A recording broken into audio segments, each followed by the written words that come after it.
ये रामचरितमानस का ही हवाला क्यों दे रहे हैं, वाल्मीकि रामायण का हवाला क्यों नहीं दे रहे हैं? अगर आप वाल्मीकि समाज से वाल्मीकि को पुजवाते हो तो वाल्मीकि रामायण आज समाज से गायब क्यों है?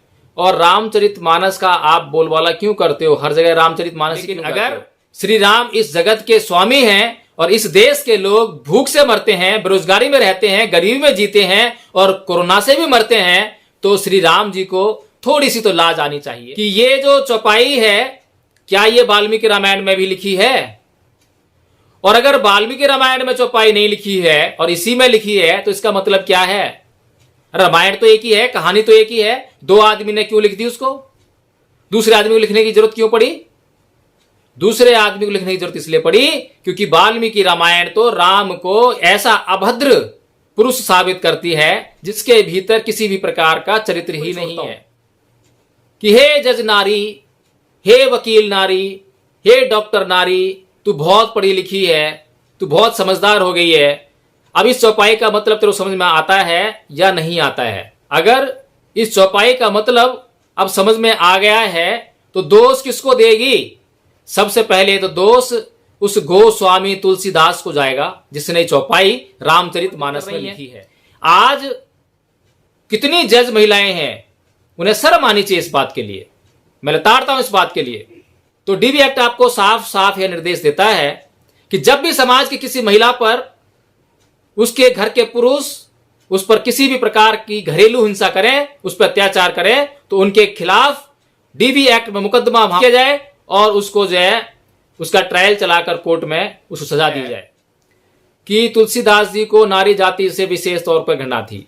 अब नारी जाति चाहे वो ब्राह्मण की हो, चाहे वो शूद्र समाज की हो, यानी कि पूरे भारतवर्ष की नारियों से गोस्वामी तुलसीदास जी का वैर है और वो नारी के लिए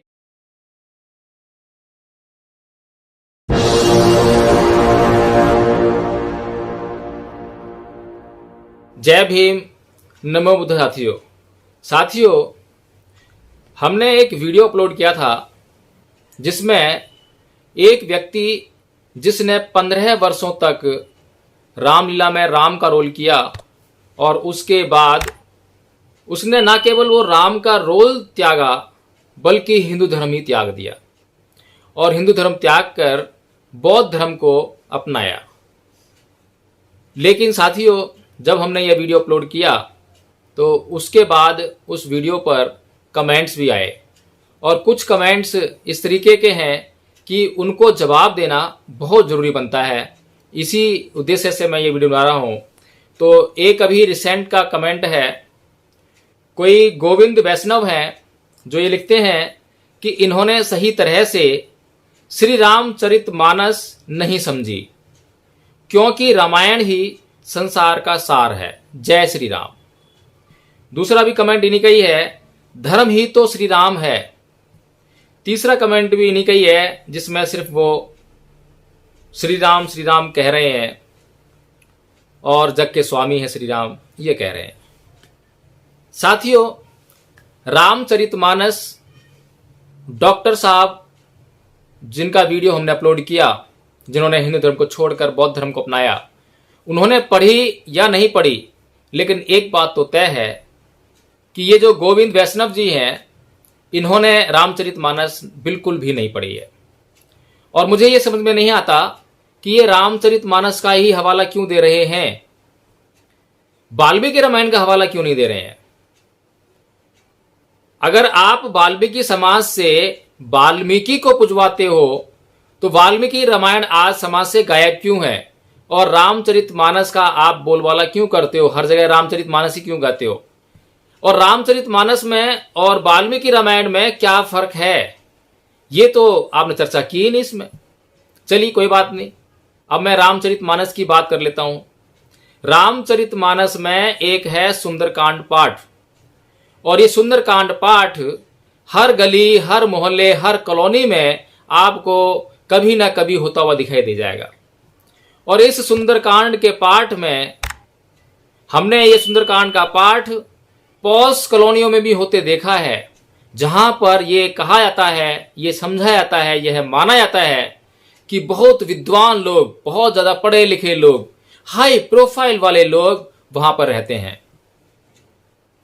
अब जो हाई प्रोफाइल लोग, पढ़े लिखे लोग इन कॉलोनियों में रहते हैं, तो जाहिर सी बात है वहां पर पढ़ी लिखी महिलाएं भी होंगी, जो कि बहुत अच्छी योग्यता वाली पढ़ी लिखी महिलाएं होंगी, जो डॉक्टर होंगी, वकील होंगी, इंजीनियर होंगी, जज भी होंगी। लेकिन साथियों, बड़े ताज्जुब की बात है कि ये महिलाएं जब सुंदरकांड का पाठ सुनने जाती हैं तो वहां बड़े चाव से तालियां बजाते हुए उसका गायन करती हैं। और उसमें एक चौपाई आती है, और वो चौपाई क्या कहती है? ढोल शुद्ध पशु गवार और नारी, ये सकल ताड़न के अधिकारी। इसका मतलब है कि ढोल, आप इसका मतलब जानते होंगे, हिंदी के शब्द है ढोल। शुद्ध मतलब शूद्र, आप समझते होंगे शूद्र का मतलब क्या है। तो शूद्र का मतलब यह है कि जो हिंदुओं ने 4 जातियां बनाई है, मुख्य जातियां, ब्राह्मण, क्षत्रिय, वैश्य और शूद्र।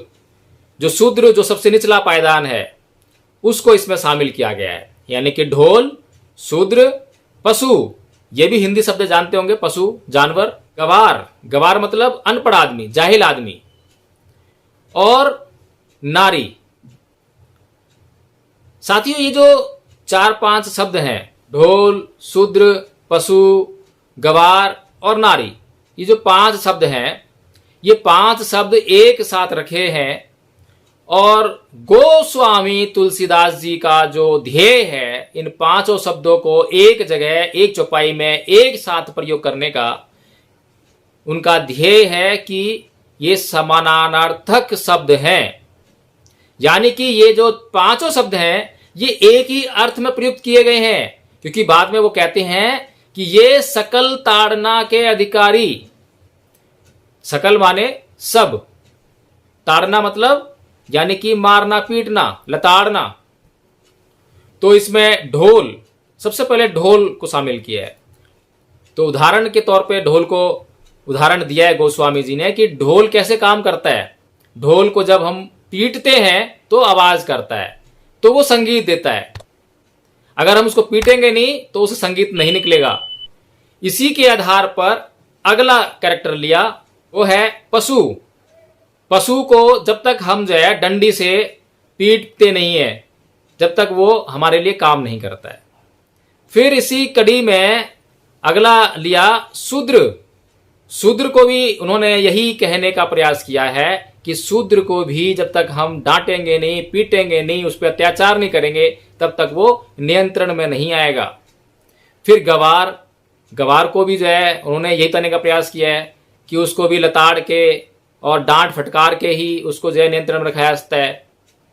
और नारी, अब ये सबसे बड़ी विडंबना की बात है, और तुलसीदास जी के बारे में यह बड़ा मशहूर है कि तुलसीदास जी को नारी जाति से विशेष तौर पर घृणा थी। अब नारी जाति चाहे वो ब्राह्मण की हो, चाहे वो शूद्र समाज की हो, कोई सी भी नारी हो, ब्राह्मण, क्षत्रिय, वैश्य, शूद्र, यानी कि पूरे भारतवर्ष की नारियों से गोस्वामी तुलसीदास जी का वैर है। और वो नारी के लिए भी यही शब्द यूज करते हैं कि नारी को भी ढोल की जैसे, पशु की जैसे, शूद्र के जैसे, गवार के जैसे मार पीट कर, लताड़ कर अगर रखेंगे तो वो नियंत्रण में रहेगी, नहीं तो वो आउट ऑफ कंट्रोल यानी कि नियंत्रण के बाहर चली जाएगी। तो अब ये जो पढ़ी लिखी महिलाएं हैं, बहुत समझदार महिलाएं हैं, जज महिलाएं हैं, डॉक्टर महिलाएं हैं, वकील महिलाएं हैं, ये सारी जो महिलाएं हैं जो बहुत पढ़ लिख गई हैं, लेकिन मैं ये कहूं कि जब ये सुंदरकांड के पाठ में शामिल होती हैं और वहां पर ताली पीट पीट कर उस चौपाई को गाती हैं, तो अब इनके लिए मैं क्या शब्द प्रयोग करूं? तो नारी जाति की अस्मिता तो उन्होंने मिटो दी, क्योंकि नारी जाति की जो अस्मिता है उसे तो खुद ही खिलवाड़ कर रही हैं, खुद ही अपने आप को अपमानित कर रही हैं, खुद ही अपने आप को अत्याचार करने के लिए दूसरों को आमंत्रित कर रही हैं। आज कितनी जज महिलाएं हैं, उन्हें शर्म आनी चाहिए इस बात के लिए। मैं लताड़ता हूं इस बात के लिए कि जब आपके कोर्ट में डीवी एक्ट का मुकदमा आता है तो डीबी एक्ट आपको साफ साफ यह निर्देश देता है कि जब भी समाज की किसी महिला पर, उसके घर के पुरुष उस पर किसी भी प्रकार की घरेलू हिंसा करें, उस पर अत्याचार करें, तो उनके खिलाफ डीबी एक्ट में मुकदमा दर्ज किया जाए और उसको जो है उसका ट्रायल चलाकर कोर्ट में उसको सजा दी जाए। तो मैं ये सोच रहा हूं कि पता नहीं मेरी बात को सुनने के बाद भी अब जितनी जज महिलाएं हैं इस देश में, जितनी वकील महिलाएं हैं इस देश में, जो सुंदरकांड के पाठ में जाती हैं, शामिल होती हैं और गोस्वामी तुलसीदास जी को सबसे पहले श्रद्धा के सुमन अर्पित करती हैं, फिर राम जी को श्रद्धा के सुमन अर्पित करती हैं, हम अपने चैनल के माध्यम से लगातार बार बार समझाने का प्रयास करते हैं। इन रामायण में, महाभारत में जितने भी धर्म ग्रंथ हैं, इनके अंदर जो भी घालमाल है, जो भी ऐसी अपशब्द, असभ्य, अश्लील बातें हैं, उनको निकाल कर लोगों को बताने का प्रयास करते हैं, लेकिन लोग समझने के लिए तैयार नहीं होते हैं। तो अब मैं लोगों पर ही छोड़ता हूं, अब मैं ये नारी जाति पर ही छोड़ता हूं कि हे जज नारी, हे वकील नारी, हे डॉक्टर नारी, तू बहुत पढ़ी लिखी है, तू बहुत समझदार हो गई है, अब इस चौपाई का मतलब तेरे को समझ में आता है या नहीं आता है? अगर मतलब आता है समझ में, तो दोष किसको देगी? अगर इस चौपाई का मतलब अब समझ में आ गया है तो दोष किसको देगी? सबसे पहले तो दोष उस गोस्वामी तुलसीदास को जाएगा जिसने चौपाई रामचरितमानस में लिखी है। अब जो ये साहब कमेंट करके बोल रहे हैं कि रामचरितमानस नहीं पढ़ी है, तो अब मुझे बता दो साहब कि ये जो चौपाई है क्या ये वाल्मीकि रामायण में भी लिखी है? और अगर वाल्मीकि रामायण में चौपाई नहीं लिखी है और इसी में लिखी है तो इसका मतलब क्या है? रामायण तो एक ही है, कहानी तो एक ही है, दो आदमी ने क्यों लिख दी उसको? दूसरे आदमी को लिखने की जरूरत क्यों पड़ी? दूसरे आदमी को लिखने की जरूरत इसलिए पड़ी क्योंकि वाल्मीकि रामायण तो राम को एक ऐसा अभद्र पुरुष साबित करती है जिसके भीतर किसी भी प्रकार का चरित्र ही नहीं है। तो गोविंद वैष्णव जी, अब मेरा आपको ये सुझाव है कि आप यहां पर कमेंट में जो आपने कमेंट लिखा है, अच्छी बात है, मैंने आपकी पोस्ट का स्वागत किया, जवाब के तौर पर यह वीडियो बनाया है।